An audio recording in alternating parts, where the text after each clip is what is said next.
Vous aimez l'histoire juive ? Retrouvez Liana Gurfinkel dans Un jour notre histoire sur Studio Kalita, c'est tous les matins, pour découvrir ensemble les événements et les personnages qui ont fait notre histoire.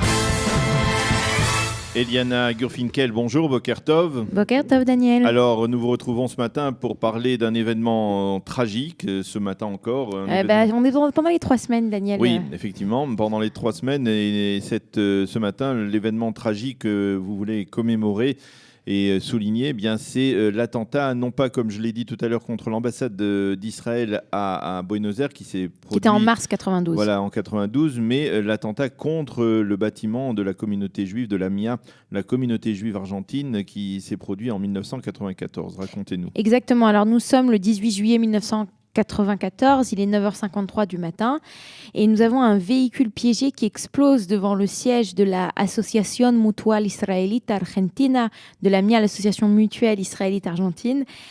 Le bâtiment ne va pas résister à cette immense déflagration et va s'écrouler au cœur du quartier Once à Buenos Aires. Il va faire 85 morts et près de 250 blessés. Alors, comme vous l'avez rappelé, cet attentat, il est à la suite d'un autre attentat qui a eu lieu 1 an et demi plus tôt, en mars 1992, cette fois-ci contre l'ambassade d'Israël en Argentine, où on avait eu 29 personnes qui avaient été tuées.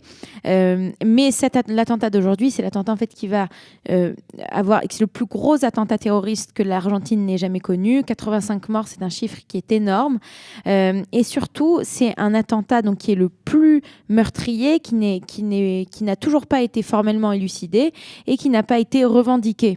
Alors, il se trouve qu'il y a beaucoup de troubles donc, autour de cette enquête. On ne sait pas, par exemple, sur place, on ne va pas avoir il y a beaucoup d'erreurs qui ne vont pas être faites quelque part, puisqu'on ne va prendre pendant l'enquête, on va prendre aucune empreinte digitale ni échantillon d'ADN dans les décombres du bâtiment. Il y a des carences surprenantes de la part de la police. Il y a des carences et on se demande s'il n'y a pas un essai de dissimulation. C'est ça en fait la grande question, si on n'essaie pas en fait de dissimuler des preuves.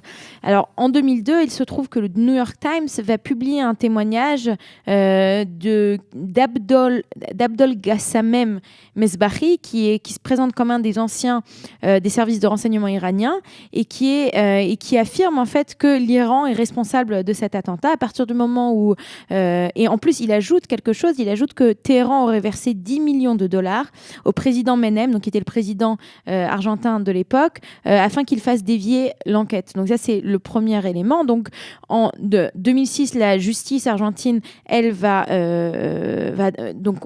à partir du moment où il y a cette révélation dans le New York Times, on lance une enquête. Donc c'est d'abord en 2005 le juge fédéral Juan José Galeano qui va s'en occuper. Et puis il va être, après avoir été chargé de l'affaire, il va être démis de ses fonctions parce qu'il y a de graves irrégularités. Donc à nouveau, rien n'est clair.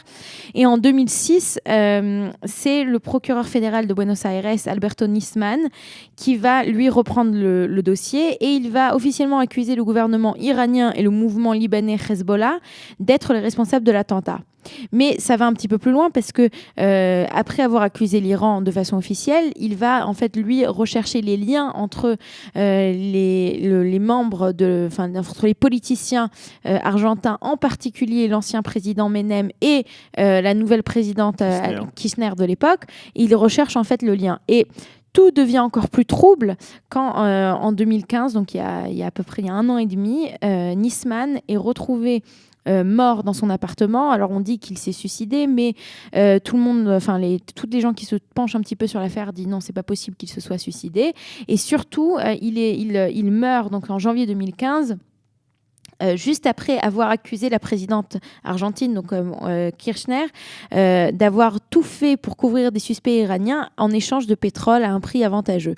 Et quand il est retrouvé donc mort à son domicile avec une balle dans la tête, avec à côté un pistolet qui lui appartiendrait, en même temps, on retrouve sur son bureau 300 pages de dénonciation sur lesquelles on a des écoutes téléphoniques entre la présidente et autres initiateurs du plan, donc du plan qui lierait l'Argentine à l'Iran.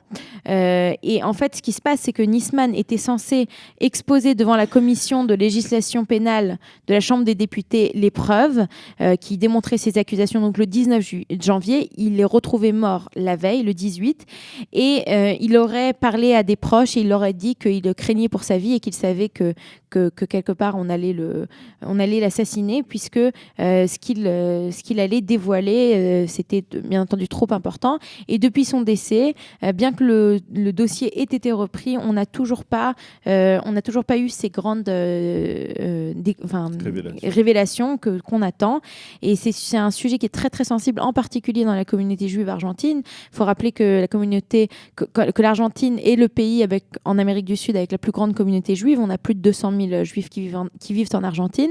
Et de voir une affaire pareille avec autant d'erreurs judiciaires et avec en fait un procès qui n'avance pas et un trouble depuis 1994, donc ça fait bientôt 30 ans, 25 ans. Moins de 25 ans, donc c'est quand même ça fait beaucoup de mal à la communauté argentine la communauté juive argentine. Qui ne s'en est jamais véritablement remis. Non, et qui s'en est jamais remis. Et puis, il faut savoir aussi que entre l'attentat contre l'ambassade d'Israël en 92 et cet attentat en 94, alors il y a beaucoup de règles de sécurité qui ont été prises depuis. Par exemple, l'ambassade ou l'agence juive, aujourd'hui, leurs bureaux sont toujours à des étages. On n'a plus ces bureaux au rez-de-chaussée puisque c'est trop dangereux. Si on veut organiser un attentat contre ces locaux, c'est trop facile, entre guillemets. Merci Eliana Gurfinkel pour nous avoir parlé donc de cet attentat. Il y a donc 23 ans, le 18 juillet 1994, donc cet attentat contre le bâtiment de la communauté juive de la MIA, la communauté juive argentine à Buenos Aires. Donc, merci de nous avoir rappelé ce triste souvenir. 85 tués et 250 blessés. Et 250 blessés durant cet attentat, ce terrible attentat qui avait frappé de plein fouet la communauté juive argentine. Voilà, nous allons nous retrouver dans quelques instants après un jingle pour la revue de la presse et des médias israéliens de ce matin. Vous aimez l'histoire juive ? Retrouvez Liana Gurfinkel dans Un jour notre histoire sur Studio Kalita, c'est tous les matins, pour découvrir ensemble les événements et les personnages qui ont fait notre histoire.